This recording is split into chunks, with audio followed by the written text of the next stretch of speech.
Hello, everybody. Now we are in the last lesson of this book, Unit 12. So we're going to read the last theory on page 160. Open your books.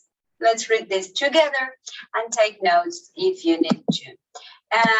So what we're going to see now is modal perfect. And what's the form of modal perfect? It's the modal plus have plus the past participle.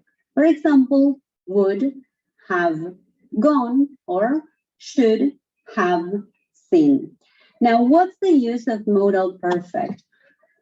The modal perfect is used for a number of different purposes. For example, let's start with the first use, which is for deductions about the real past.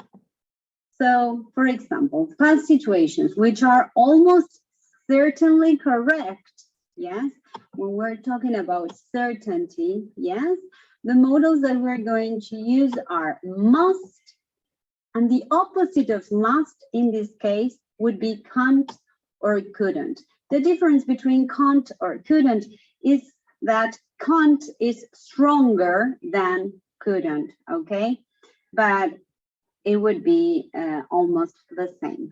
So if we say, for example, Courtney must have lost her phone, it means that I'm almost certain, yes, she has lost her phone. So we are referring to a situation in the past where we are deducing what we think. In this case, if you are certain of something, we're going to use must. And to refer to the past, have and the past participle. Now, if we say Courtney can't or couldn't have lost her phone, this means that I'm almost certain that she hasn't lost her phone. Yes, in the negative. So when we want to express the negative for a deduction in the past to refer to the past, we're going to use can't or couldn't. All right. When we want to refer to something that you're almost certain, yes, in an affirmative way, we're going to use must. All right. Now, for past situations which are probably correct, we're going to use the modals should or ought to. Remember that these two are synonyms. Yes. So example, let's go in the lesson should or ought to have finished by now. The lesson has probably finished. This is the meaning. All right. Now, for past situations which are possibly correct, the modals that we are going to use is may, might, or could. For example, Tim may, might, or could have hurt his arm. This means that it is possible he's hurt his arm. Clear? So check that in all the structures we have the modal, then have, always in infinitive. It doesn't matter what we have as a subject. If it is he, she, or it doesn't matter. It's going to be always have in infinitive. And why is this? Because it is after the modal. And the basic structure of the modals is modal plus infinitive. That is why it's always have in infinitive. So modal have and then the past participle to refer to the past. We have seen deductions about the real past. Yes, expressing certainty, probability, or possibility. What else have we got here? Describing a hypothetical past. We use the modal perfect in this way in third conditional result clauses. Yes, so remember conditionals. You would have won, or you could have won, or you might have won if you had tried harder. Check that here we are using the modal perfect in the conditional sentence. Remember which conditional is this? Third conditional, okay? And this is to refer to the past. We use the modal perfect, and in the if clause, the past perfect.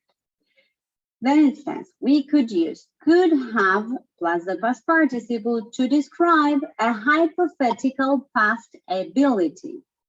For real past ability, we use could plus the bare infinitive. So if we say, I could talk when I was just 9 months old, we are referring to something that it was real, a real past ability. This structure is for a real past ability. Now, if I say I could have talked when I was 9 months old, this means that it was a hypothetical past ability, but it didn't happen. All right, that would be the difference. And then we also use it to for criticizing past behavior. Yes, remember that behavior is comportamiento. We can use the modal perfect with should or ought to criticize past action and behavior. You should or ought to have trusted me. You didn't trust me, and that was wrong. You are criticizing here, yes, criticizing a past action or behavior by the use of should or ought to plus the plus have plus the past participle. Now, be careful with should have plus the past participle because it can be used for situations which happened and didn't happen.